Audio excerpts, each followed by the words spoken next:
Good day! Welcome to English class. I am teacher Arnel, always ready to learn and to give you learning. This time we will be tackling about modal verbs. This part of the module will deepen your learning about modal verbs and their functions. Now read and examine the sentences below. Number 1. His 75-year-old mother is too old to ride a horse. 2. His 75-year-old mother might to be old to ride a horse. The question is, what have you noticed in sentences number 1 and 2? Do they have the same meaning?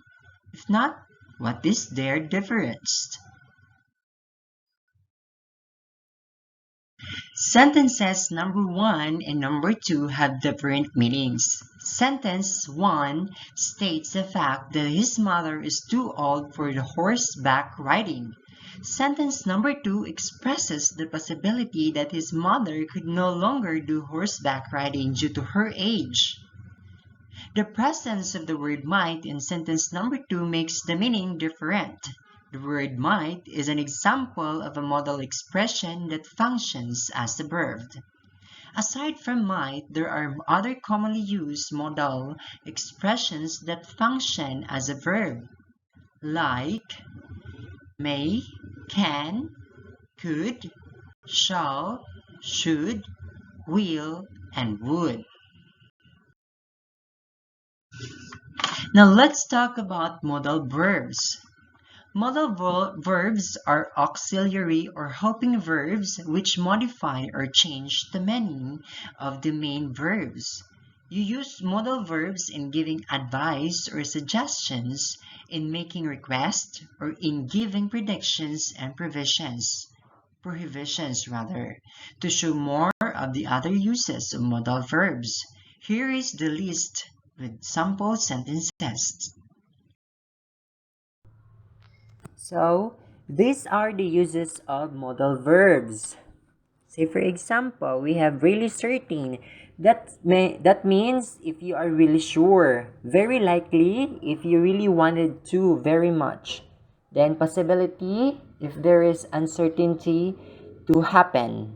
And we have the strong obligation, then we have weak obligation, no obligation, permission, no permission, offer, request, promise, decision, advice, and suggestion, ability, general truth. Then the modal to be used are, we have will, shall, must, won't, will not, shan't, or shall not, can't or cannot, should or ought to. We also have may or might, could, must, have to, need to. We also have should or ought to, needn't or need not, don't need to do or do not to do or need not to do. Then we also have don't have to do, not or do not have to do, can, may, could, might, can, cannot, may not, and so on and so forth. So if you will use them in a sentence, so say for example, in a really certain, the uses of really certain, that means you are very sure. So we have here, Jana's debut party will be planned secretly. So it was already planned and it is really certain. The planner is really certain that Jana's debut is planned secretly. And we have also the traffic is not heavy. We should be therefore, or we should be there before the time. So very likely. And it is also, it may rain today. So it may rain. May refers that there is a possibility to have a rain today. So we also have the planned must be accomplished without her knowing it.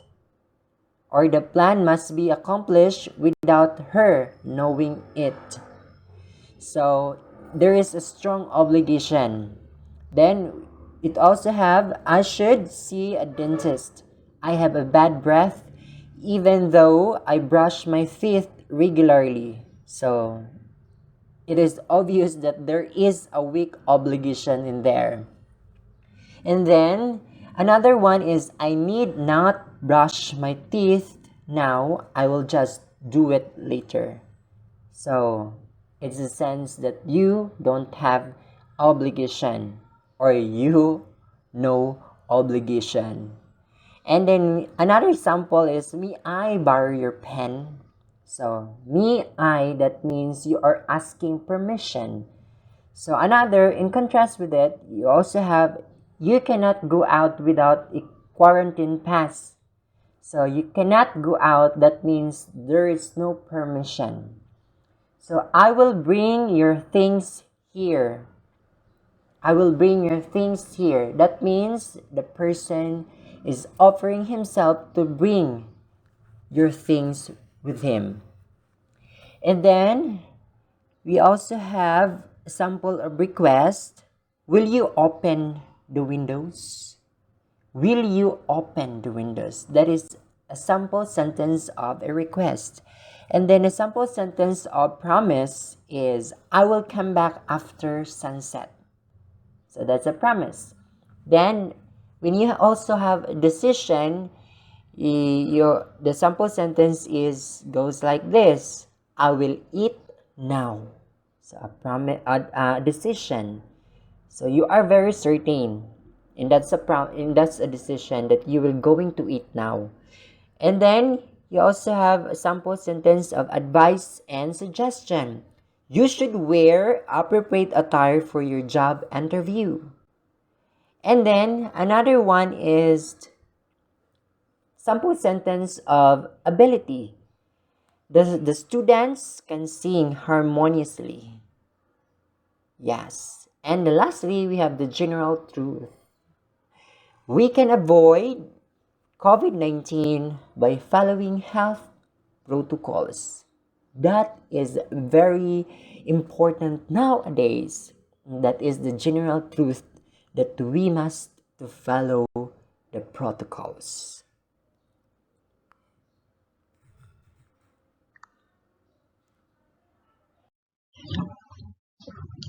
So now, with your pen and paper, let's all together determine the function of the underlined modal verbs as used in the sentence. Number one, could you open the door for me? Is it A, offer? Is it B, permission? Is it C, promised? Or is it D, request? Well, if you answer letter D, request, then you are correct. Number two, I will eat now. Is it A, ability? Is it B, decision? Or is it C, permission? Or is it D, promised? What is it? Well, if you answer letter B, decision, then you are correct. Now let's move on to number three. May I go now? What uses is being used? Is it A, decision? Is it B, offer? Is it C, permission? Or is it D, request?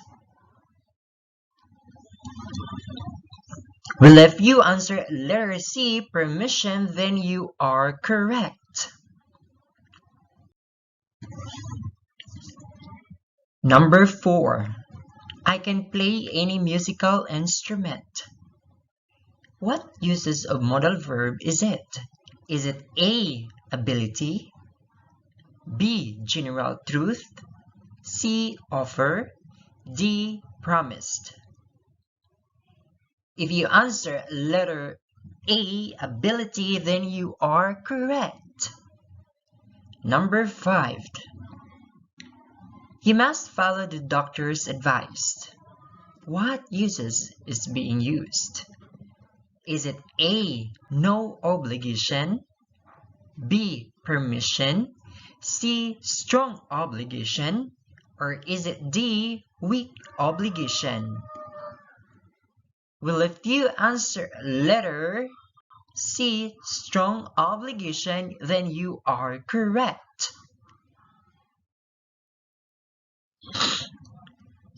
So let's now move on to our next topic for the week.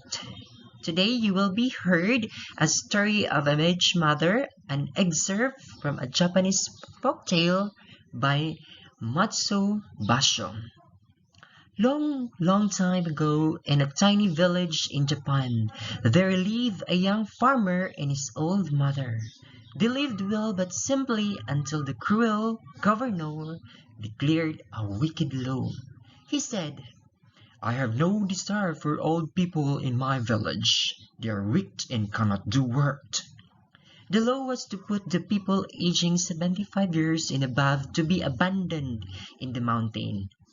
The cruel governor also added, "All who will disobey the law must be put to death together with their old relatives." This law made the young farmer very sad, for his mother was very old. Though he loved his mother, he must obey the governor. The young farmer carried his mother to the mountain with a heavy heart. On their way to the mountain, the mother dropped small twigs as markers to help her son get back. When the farmer bade farewell, she advised him to return home with the aid of the twigs. This made the son make up his mind to take his mother back home. Filled with dread, he hid his mother in his home. Their kitchen, where he keeps their food, became his mother's new place to live. Time passed, and the farmer was beginning to feel safe when the governor had announced a demand to all of his people that he wanted a roof of ash. Nobody in the village could make one. It was impossible. The farmer became anxious with the governor's demand, so he asked his mother if she knew how to make one. His old mother, filled with the wisdom she gained from her years of living, had smiled to show her son that the governor's demand is not impossible. So she said, "Son, make a roof from a twisted straw." Then she added, "Stretch it on a flat stone and burn it there on a windless night." The farmer did what his mother told him, and amazingly it worked. He told the other villagers that he could make the governor's demand. Immediately, the farmer was sent to the governor's place to show him the roof of ashes. The governor became happy to see how smart his people are from accomplishing a difficult task. To his joy, he asked the farmer where he got his wisdom. This made the farmer tremble in fear and immediately bow down in the governor, begging for forgiveness. The farmer had told him about his mother and how he was able to create the roof of ashes. The governor became silent and had thought deeply for a while. At that moment, he abolished his law on abandoning the old people. He would not kill the elders anymore because they had great wisdom. And that the ends of the story of a village mother excerpt from a Japanese folktale. So you have just heard the story of the aged mother and moved by the character's dedication towards honoring the old people. Now, let's know more about modal verbs. But before that, all persons below 21 years old must stay at home during enhanced community quarantine. What was your reaction to it? Now we'll listen to the reaction of Peter and Donna on the next slide.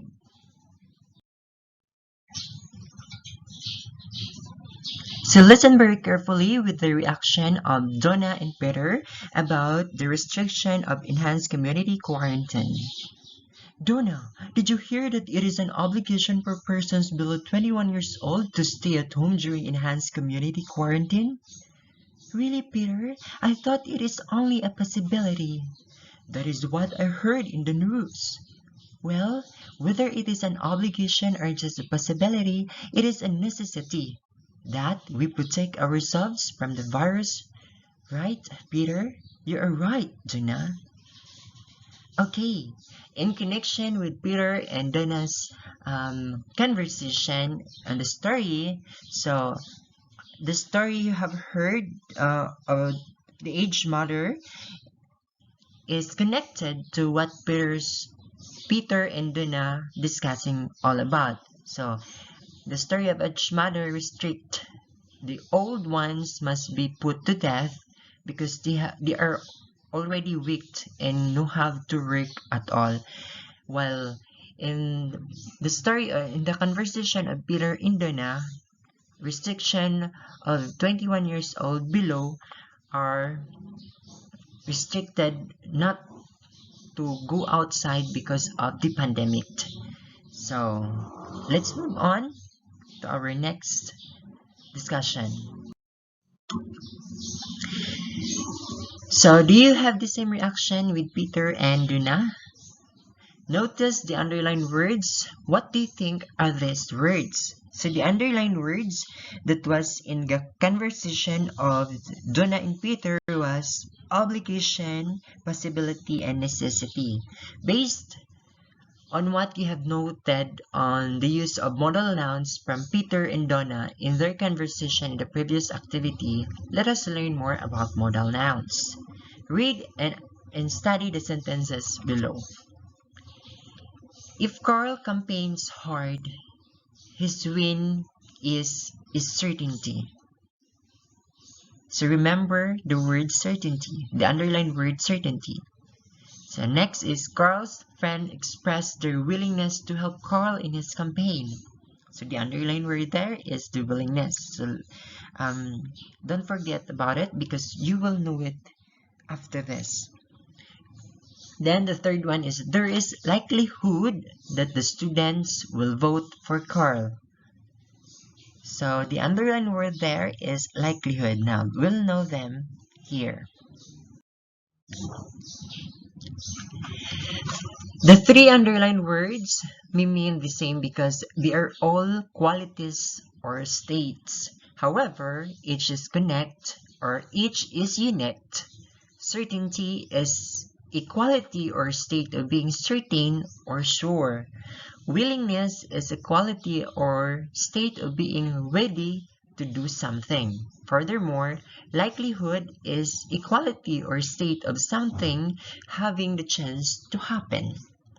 Specifically, certainty in sentence number 1 expresses that Carl's win is for sure. The word willingness in sentence 2 expresses that Carl's friends are ready to help him. In addition, likelihood in sentence 3 expresses that there is a chance that the students will vote for Carl. These words are used as nouns that express modality. These nouns that express modality are called modal nouns. Just like the modal verbs, modal nouns also express the quality or state in some manner other than as a simple fact.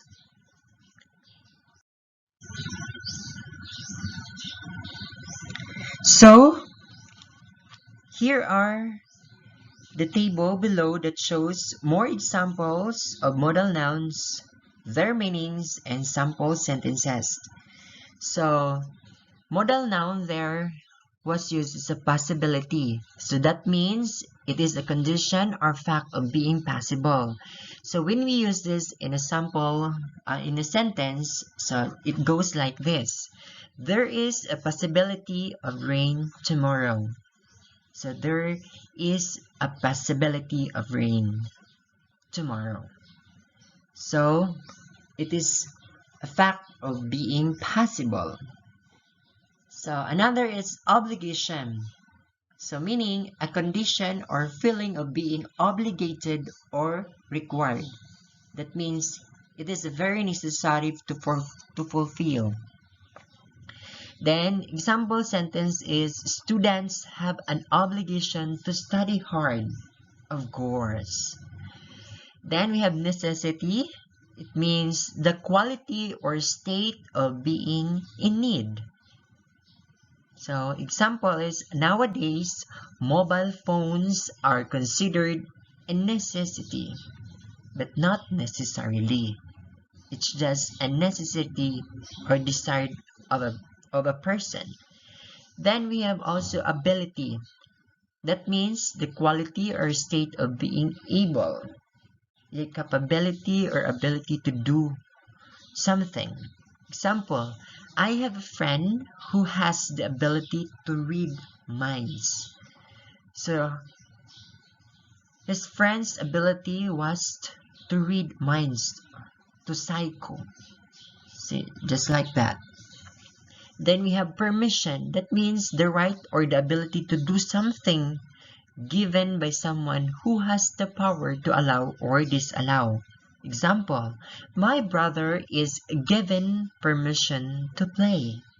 Permission. So next is request, meaning the condition or state of being requested or sought after. Example, the sick lady sent a request for medical assistance. Then we have promised.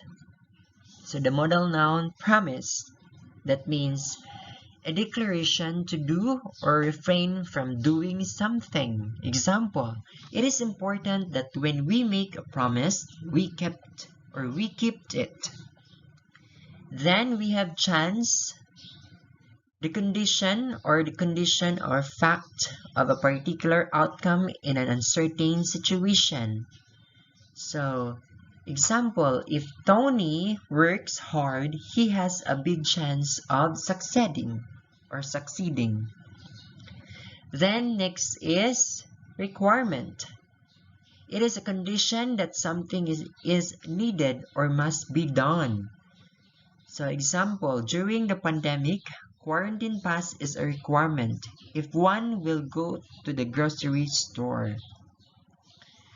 And we have also responsibility. It is the state of being or the quality or state of being responsible.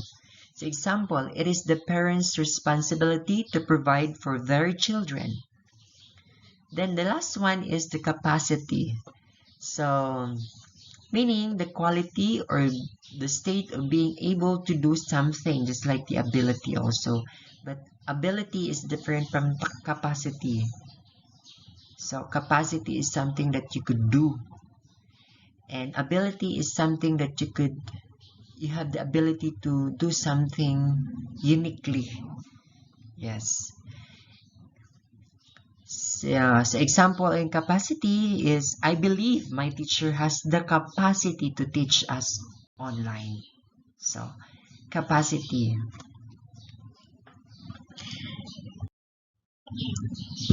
So, what do you observe with the modal nouns shown in the table? Are they similar to modal verbs? If yes, how are they similar? If not, how are they different? Well, the modal nouns are mostly names of qualities or states. They are similar to modal verbs in a way that they also express modal meaning. However, they are different from modal verbs in a way that they are used in a sentence. Modal verbs are used to add information to the main verb, while modal nouns name a quality state or condition that state modality. So that ends our discussion for the week about modal verbs and modal nouns. Now, with your pen and paper, write the correct modal nouns to complete the sentences. Use the given meaning beside the sentence as your clue. Number 1. There is a big blank that I will make it to the top. The clue there is the condition or fact of a particular outcome in an uncertain situation. If you answer certainty, then you are correct. Number 2. It is my blank to make my assignments on time. The clue is the quality or state of being responsible. If you answer responsibility, you are correct. Number 3. My mother gave me the blank play after I do my homework. The clue is the right or ability to do something to given by someone who has the power to allow or disallow. If you answer permission, then you are correct. Number 4. Sometimes I lost my blank to concentrate on my studies. The clue there is the quality or state of being able. If you answer ability, then you are correct. Number 5. There is a blank that classes will be postponed. The hint there is the condition or fact of being possible. If you answer possibility, then you are correct.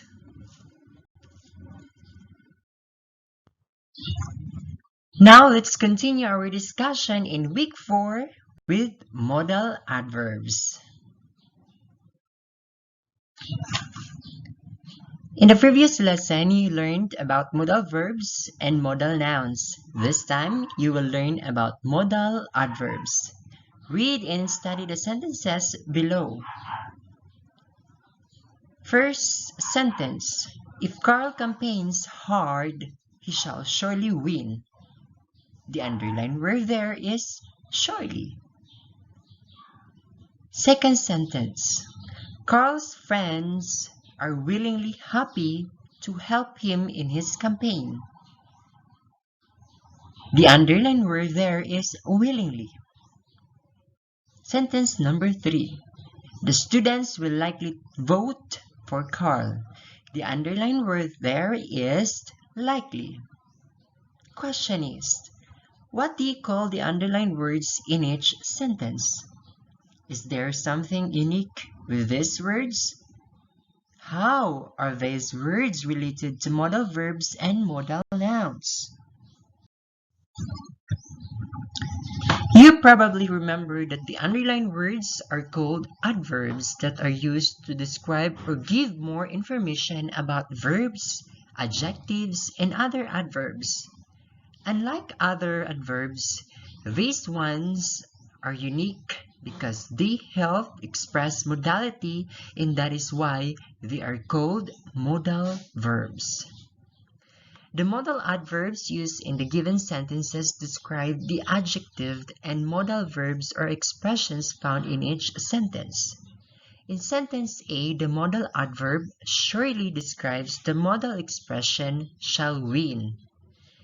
It adds the information that without a doubt Carl will win. The modal adverb willingly in sentence B describes the adjective happy. It helps to express that the students are ready to help Carl. Furthermore, the modal adverb likely describes the modal expressions will vote.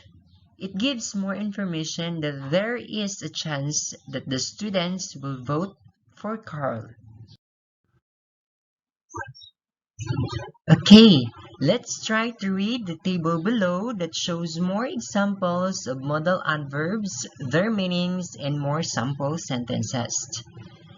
Now, if the modal adverbs is passively, the meaning of it is used to state that something is possible to happen. Example, my mother is possibly coming home today.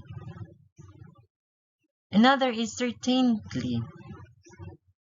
If the modal adverbs is certainly, then the meaning of it is in a manner that is sure or without doubt.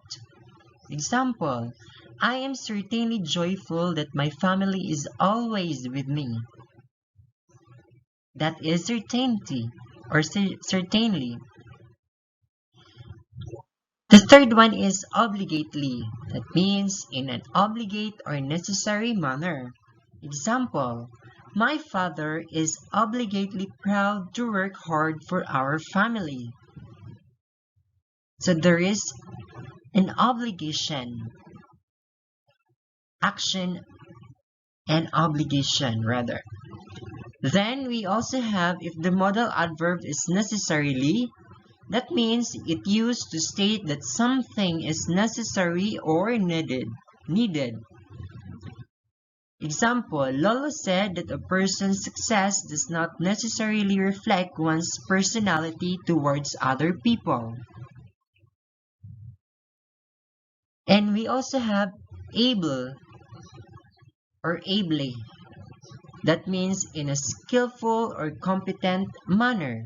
Example, Tonton dances ably during the party.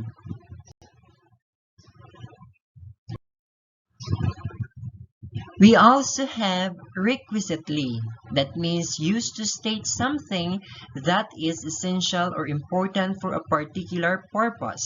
Example, I have to requisitely answer my homework. We also have promisingly. That means in a promising manner. Example, the concert started promisingly but it did not maintain the interest of its audience. We also have decidedly. That meaning in a manner that is free from doubt. Example, my sister is decidedly supportive of my hobby. We also have responsibly, in a responsible manner. Example, the police responsibly helped the old man cross the road. And lastly, we have permissibly. That means used to state something that is granted or given permission. Example, I played permissibly with my friends. So what adjectives, modal verbs, or expressions are described by the modal adverbs in the given sample sentence? What have you observed with the modal adverbs? Are they similar to modal verbs and modal nouns?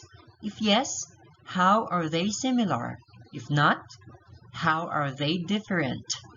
In the given sample sentences, the underlined words are the modal adverbs and the italicized words are the words they described.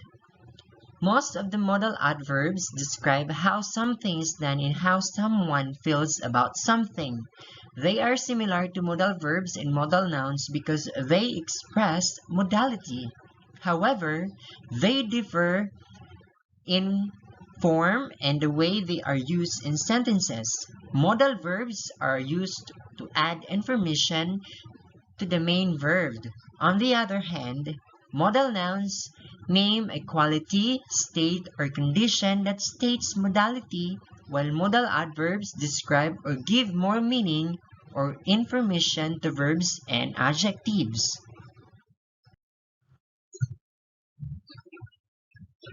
So, what have you observed with the form of modal adverbs? Noticeably, most modal adverbs have equivalent modal nouns, noun forms. Rather, some of the examples are possibly and possibility, necessarily and necessity, certainly and certainty, and etc. So, that ends our discussion about modal adverbs. Now, again, with your pen and paper, choose the letter of the modal adverb defined in the underlined phrase in each sentence. Number 1. Anna danced in a skillful or competent manner. If you answer letter D ably, you are correct.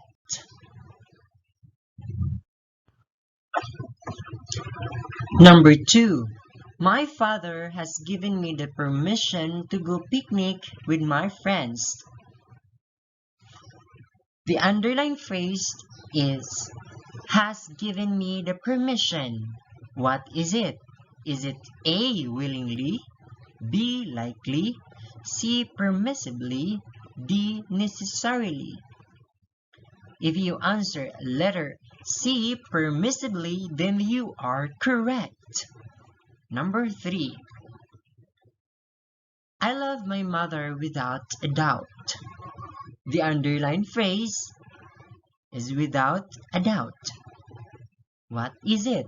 Is it A, requisitely, B, promisingly, C, certainly, D, responsibly? If you answer letter C, certainly, then you are correct. Number 4. My father raises me in a responsible manner. The underlined phrase is in a responsible manner. Is it A, decidedly, B, responsibly, C, ably, D, surely? If you answer letter B, responsibly, then you are correct. Number 5. A heavy rain is something that is possible to happen today. The underlined phrase is something that is possible to happen. What is it? Is it A, possibly, B, necessarily, C, decidedly, D, willingly? If you answer letter A, possibly, then you are correct.